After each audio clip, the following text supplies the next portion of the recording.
Very interesting how we as Christians have sometimes an idea that, when I'm going to be a Christian, my life is going to be perfect. Or we look at people and think their lives are just absolutely perfect. Well, daily in the Kingdom Coaching, I speak to people, and people who loves the Lord with all their hearts. And then I hear the stories, the broken stories, because we are in a broken world. Now, somebody said to me today, "Oh, Retah, I want to tell you this story, but it's a really, really messy story." And I can just smile, because why would you think that I don't understand messy stories? Do you really think that my life's so perfect that I don't have messy stories? Do you really think that I've done everything perfect in my life? Do you really think the enemy doesn't come to me and tell me you've been a failure here or failure there? So messy stories are parts of our lives as Christians, and God understands those. That's why he sent his son Jesus to die for us. Now, this messy story is not supposed to take us away from God, but it's supposed to draw us closer to God. Sometimes because of the strife, we feel all of a sudden so far from God. But God says, I know there's not a house in this whole world that would not have a messy story. Now he says, trust me in the midst of your messy day or your messy story. Trust me. And what those kind of stories does, it wants to steal the peace. Now, what you need to remember is, in the midst of that, we can still have peace, because my spirit are anchored in God. My soul is one with him. And the enemy wants us to ponder and worry. But when you surrender something to the Lord, you can relax and you can know that God is in the midst of this.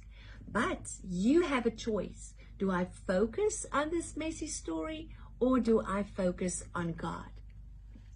He says, in me, you will have inner calm. Your peace will be found in my presence. You need not to be shaken what's going on around you.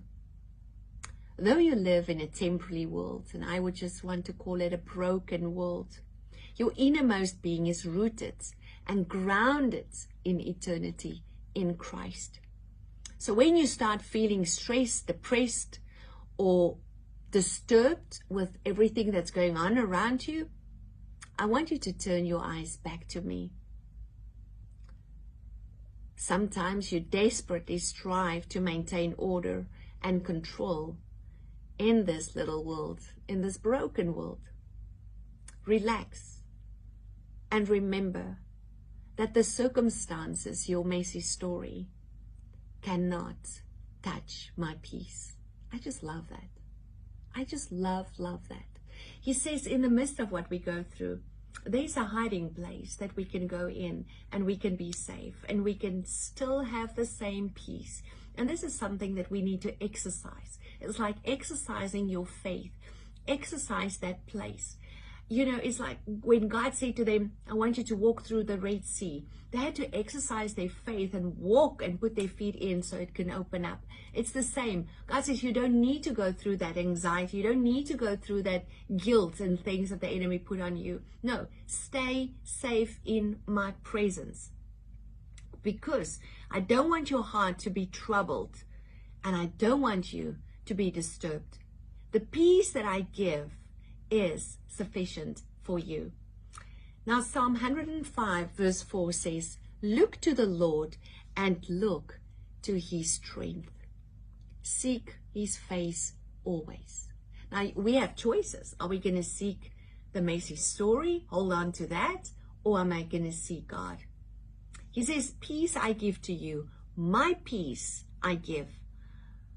I don't give you the same peace than the world. The world listens to the messy stories and says, oh, really? That's so bad. But God says, that's why I died on the cross. That's why I sent my son.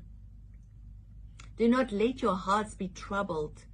Do not let your hearts be troubled, and don't be afraid. Don't listen to the voices of the enemy. Don't listen to that.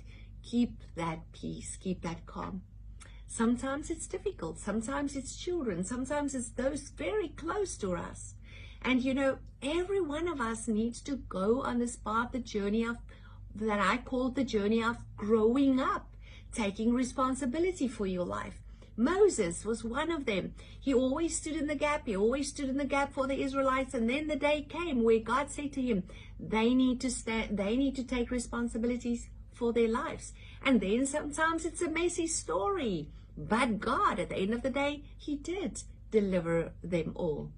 But it's for those who see God's face. It's for those who turn their eyes to God. And even in the midst of what we go through, we will have peace. So my dear friend, with that, I just bless you. I bless you with the peace of God. I bless you. Let your hearts not be troubled. And don't feel alone if you have a messy story. Because even if people don't say that, I think we will have that. God's will speak again.